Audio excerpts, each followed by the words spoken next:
Hey, how's it going, free-to-play gang? Okay, so for today's video, we're going to take a look at Jacob. Yes, he is going to be the first Esper I'm going to review, which is kind of a surprise. I also surprised myself. I mean, I wouldn't have thought that I would do Jacob first. Okay.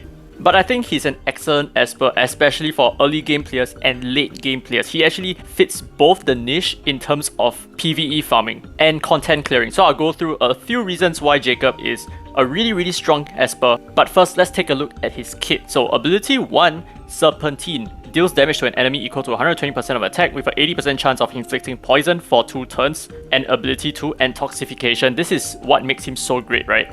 Grants Fangs to all allied Espers for 2 turns, during which time receiving damage has a 70% chance of inflicting poison on the attacker for 1 turn with a cooldown of only 3 turns. And also take a look at Fangs over here. You cannot be poisoned while you have Fangs buff on yourself. This is huge! But also, take note that his cooldown is 3 turns, but Fangs is a buff that only lasts for 2 turns. So generally, you're not going to be able to upkeep Fangs all the time, but there are 2 ways that you can do so. And moving on, ability 3, Dust to Dust, deals damage to all enemies equal to 120% of attack with an 80% chance of inflicting poison for 2 turns. This attack cannot be dodged. If poison is successfully inflicted or the target is already affected by poison, then you petrify them for 1 turn. So pretty interesting skill over here. Just because it cannot miss doesn't mean that your poison lands all the time. Your poison can still be resisted. So let's take a look at the build that I'm going with. I really enjoy this build, so I'm using Ocean Waves on him. So like I said before, his Intoxication has a cooldown of 3 turns, but the buff only lasts for 2 turns. So you're going to have a little bit of downtime if you do not use Ocean Waves. And what Ocean Waves does is you grant a 35% chance of reducing all ability cooldowns by 1 at the start of each turn. So let's say after you use Intoxication, you have a 3 turns cooldown, and on your next turn you use another skill and bam, Ocean Waves goes, right? Or let's say Ocean Waves doesn't go on your 2nd turn, then even on your 3rd turn, if Ocean Waves goes, you will then have your Intoxication up, which is exactly what you need. So you have endless Intoxication, so to speak. And the second way that you can upkeep his Intoxication all the time is to make him very fast. But just being fast alone is not enough, he needs the Fangs buff on himself as well. So Ocean Waves is the way to go. And of course he works very well with Avatara because if he counter attacks, he will then have a chance to land a poison on the enemy. So his specialty is definitely around poison and especially being attacked by enemies.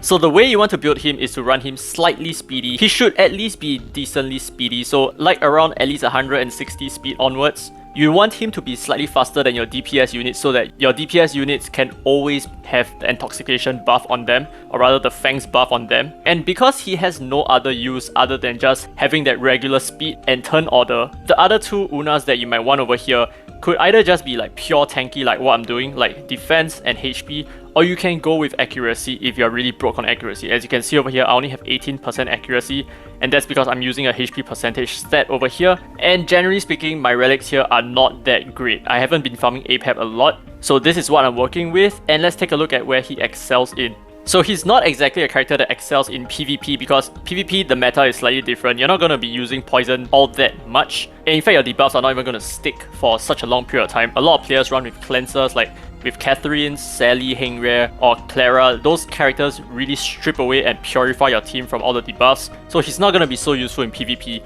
But this is the first place that he's very useful in, and that's 12-8 of the story quest. So I'm going to go ahead and empty this roster over here, and I'm going to use Jacob and just show you how exactly he works over here and why he's so strong in this lineup. And I'm not going to cheat by using some of my best DPS. I'm just going to throw in like some of my support units. Like let's say I'm going to use Suhua over here. I'm going to use Hengria and probably use Mona, who is not exactly very strong, and Asenath, right? So I'm using a total tanky team. Or you know what? I can remove Mona if that makes you feel better. Use Gabriel instead, and now I'm a full support team. Let's take a look at how this team works in the boss fight.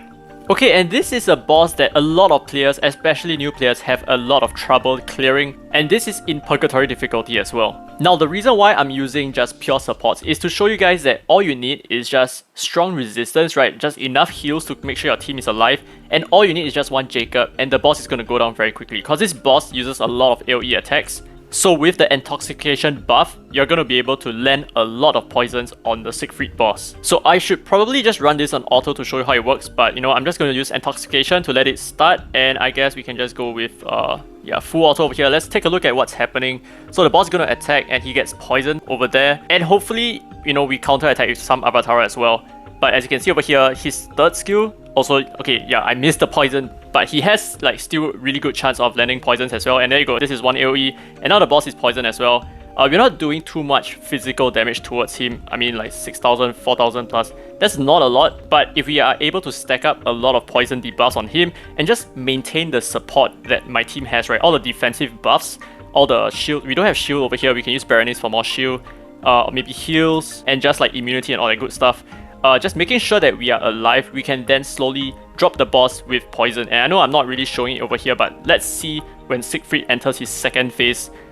He should be able to do a little bit more AoE damage, and with that, we should be able to see the full potential of Jacob, hopefully. In essence, Jacob is one of the better choice in handling Siegfried. Okay, and I think he's going to use an AoE attack right now. Yeah, so I think is this it? Yeah, this is it. So as you can see, now Siegfried is poison as heck. So he's full of poison buffs, or rather poison debuffs, and we are able to sustain ourselves really well because we're just running all kinds of healers, right?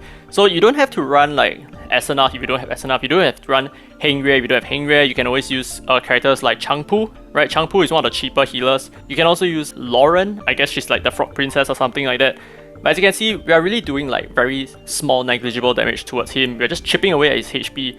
But what's important is because of the poison that we have, we are then able to defeat him strictly by using poison, which is really awesome. So this is one strategy that you can employ. And of course, Jacob isn't just useful in this one stage. If not, that makes him utterly useless. He's incredibly strong elsewhere as well, which is what we're going to take a look right after this. Let's take a look at where I use him, right? I only use him in one other place, but that's more than enough reason for me to use Jacob, and that's more than enough reason, in my opinion, for you to build Jacob as well. So over at Apep 10, I am using him for the sole purpose of his intoxication, and alongside him, I'm just running strictly pure DPS. And I mean, yeah, Suhua is just like a very minor healer. I wouldn't even consider her much of a healer.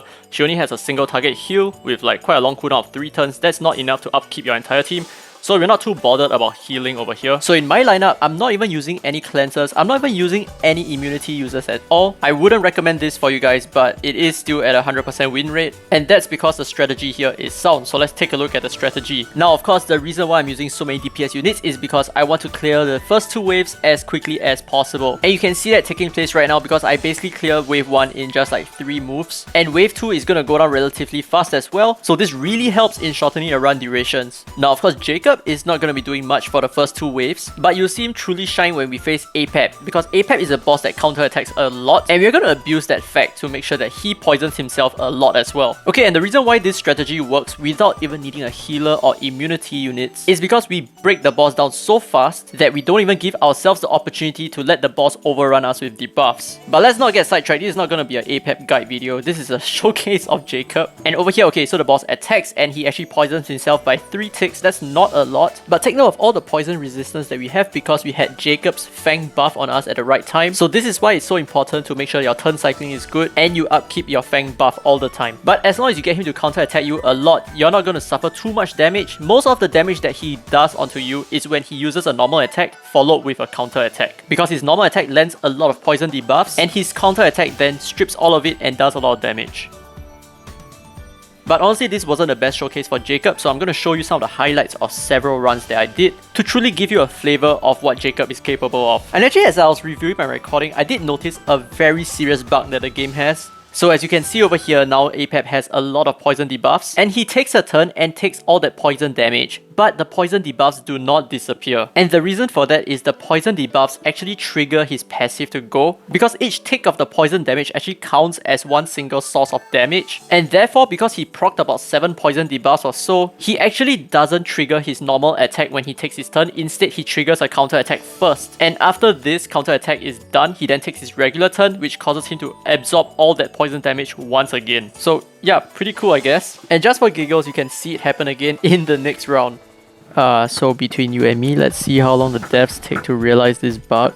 But with that out of the way, do take note that my Jacob is also only at 5 stars, and I have no intention to make him 6 stars because there is absolutely no reason why you need to. He's perfectly capable of surviving just at 5 stars. He has enough HP and enough defense, and I think the only way that he can improve himself is to give him a little bit more speed. But honestly, he is so cheap to build and has so little requirements, you don't really need to focus so much resources on him, and that's a really good thing. So I basically just slapped on whatever ocean waves that I had on him, and within just one single day, he works perfectly fine. And of of course, if you are a newer player, he does have a HP leader, so your sustainability is going to be improved dramatically because he has 30% on his leader buff. So for starters, I would highly recommend you to run Jacob along with a slew of healers, and just make sure that your team has enough sustainability before you work on the runtime. So as long as you're able to achieve a 100% win rate, then you try to work on clearing the initial waves a little bit quicker, and that is basically it.